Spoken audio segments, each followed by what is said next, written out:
রাধে রাধে বন্ধুরা, কেমন আছো সবাই? আশা করি সকলেই ভালো আছো। তো আমি আজকে চিচিঙ্গা দিয়ে আর আলু দিয়ে চিংড়ি মাছ দিয়ে ঝাল বানাবো।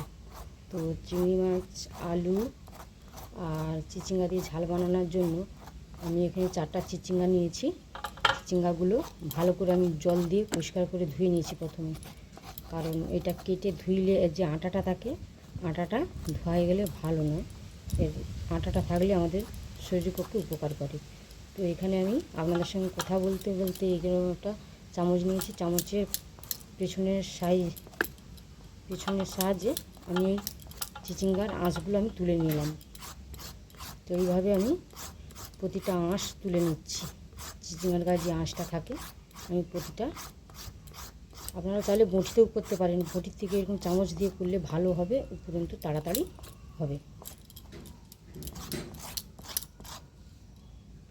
তো এখানে আমি চিচিঙ্গাটাও ছাড়িয়ে নিয়েছি, এখানে দুটো মাঝারি সাইজের আলু নিয়েছি, আলুটাও আমি ছাড়িয়ে নিয়েছি। এবার এগুলো আমি কেটে নিচ্ছি।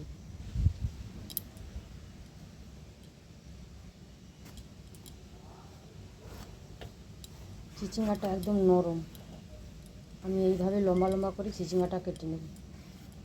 এই বিচাটা নরম তো একে ফেলাবার দরকার নেই, তো এইভাবে আমি লম্বা লম্বা করে কেটে নিচ্ছি।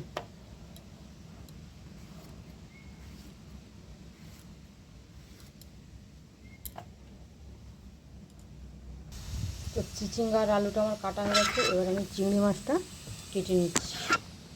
এইভাবে আমি গুছিয়ে চিংড়ি মাছটা বেছে নিচ্ছি ভালো করে।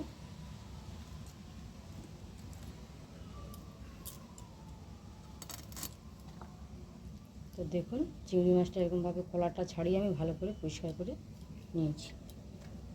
তো বাদ বাকি মশলাগুলো আমি কেটে আপনাদের কাছে ফিরে আসছি। দেখুন, আমি এখানে সব মশলা কেটে নিয়ে চলে এসেছি। এখানে পেঁয়াজ নিয়েছি, আর একটু রসুন নিয়েছি, আদা নিয়েছি, টমেটোর, ধনে পাতা, আর চিংড়ি মাছটা আমি ভালো করে পরিষ্কার করে ধুয়ে এর ভিতরে যে নোংরাটা থাকে তাকে আমি বার করে নিয়েছি। এবার নুন হলুদ মাখিয়ে দিচ্ছি মাছটার মধ্যে।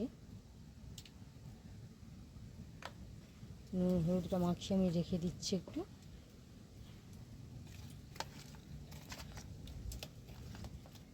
তো মাছটায় আমি নুন হলুদ মাখিয়ে দিয়েছি।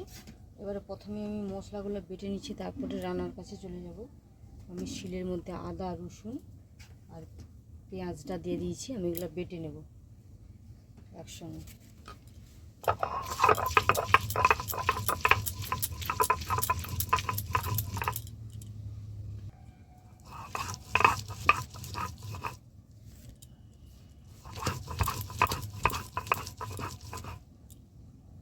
তো আদা রসুন পেঁয়াজটা আমার বাটা গেছে, আমি এবারে নামিয়ে নিচ্ছি শিল থেকে। তো ওই শিলের মধ্যে আমি দিয়ে দিচ্ছি এখানে একটু ধনে জিরা আর অল্প একটুখানি সরষা দানা নিয়েছি, অল্প ওই চার পাঁচ দানার মতো সরষা দানা নিলেই হবে, বেশি আপনারা চাইলে নাও দিতে পারেন, কিন্তু আমি দিলাম, আমার ভালো লাগে। তো এইভাবে আমি মশলাটা বানিয়ে নিচ্ছি।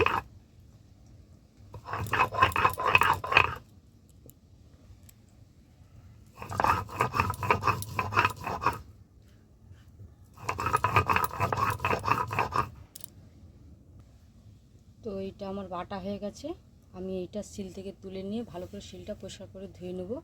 শিলের ধোয়া জলটা আমি ফেলাবো না, রান্নায় ব্যবহার করে নেব। তো রান্নার কাছে চলে এসেছি। উনানের মধ্যে আগে থেকে কড়াটা বসিয়ে দিয়েছিলাম, কড়াটা গরম হয়ে গেছে। কড়ার মধ্যে আমি একটু সাদা তেল দিয়ে দিচ্ছি। তেলটা গরম হয়েছে, তেলের মধ্যে আমি আলু দিয়ে আলুটা প্রথমে ভেজে নিচ্ছি। আলুটা লাল করে আমি ভেজে নেব। একটু নুন দিয়ে দিচ্ছি আর একটু অল্প করে হলুদ দিয়ে দিচ্ছি।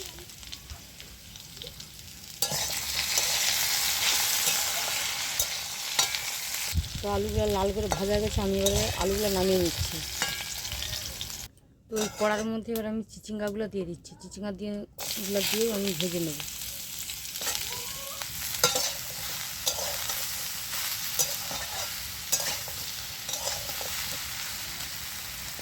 তো প্রথমে আমি চিচিঙ্গাটার মধ্যে নুন দেবো না, নুন দিলে জল বাড়িয়ে যাবে, তাই নুন দিলাম না। আমি আর একটু তেল দিয়ে দিয়েছি, তেল দিয়ে ভালো করে ভেজে নেব।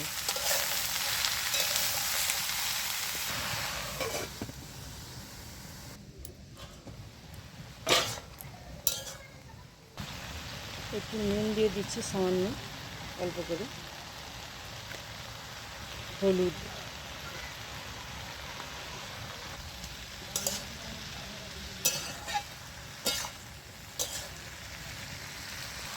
একটু ঢাকা দিয়ে দিয়েছিলাম বলে একটুখানি জল বেরিয়েছে, জলটা মরে গেলেই আমি নামিয়ে নেব।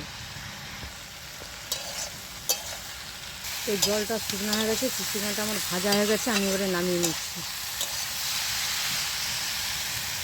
কড়াটা ভালো করে ধুয়ে পরিষ্কার করে বসিয়ে দিয়েছি। এবার কড়ার মধ্যে একটু সরষের তেল দিয়ে দিচ্ছি, দিয়ে চিংড়ি মাছগুলো আমি হালকা করে ভেজে নেব। বেশি কড়া করে ভাজবেন, হালকা করে ভাজবেন। তো চিংড়ি মাছগুলো ভাজা হয়ে গেছে, আমি এবারে নামিয়ে নিচ্ছি। হালকা করে ভাজতে হবে, বেশি কড়া করে ভাজলে শক্ত হয়ে যাবে চিংড়ি মাছটা।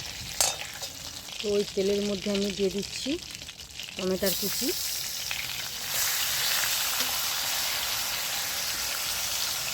তো টমেটোটা ভাজা ভাজা হয়ে গেছে। এবার আমি যে আদা রসুন পেঁয়াজটা বেটে রেখেছিলাম সেটা দিয়ে দিচ্ছি।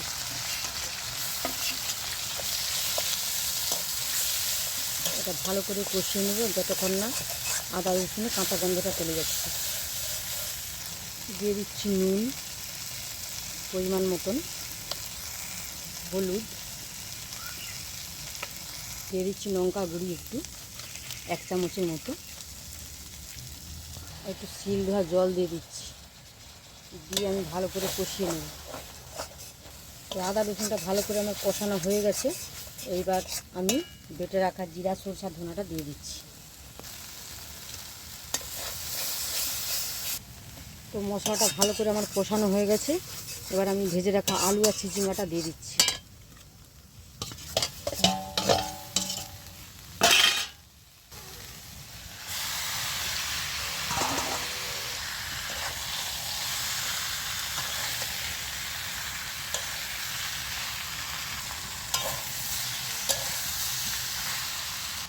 তো চিচিঙ্গার আলুটা আমার ভালো করে কষানো হয়ে গেছে মশলার সঙ্গে, তেল ছেড়ে গেছে। এবার আমি একটু পরিমাণ মতো জল দিয়ে দিচ্ছি অল্প করে।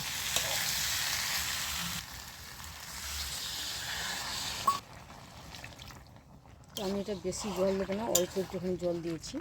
তো উপর দিয়ে আমি ভেজে রাখা চিংড়ি মাছটা দিয়ে দিচ্ছি। তো ঢাকা দিয়ে দিচ্ছি, ঢাকা দিয়ে কিছুক্ষণ রান্না হতে দেবো। ফিরে আসছি কিছুক্ষণ পর।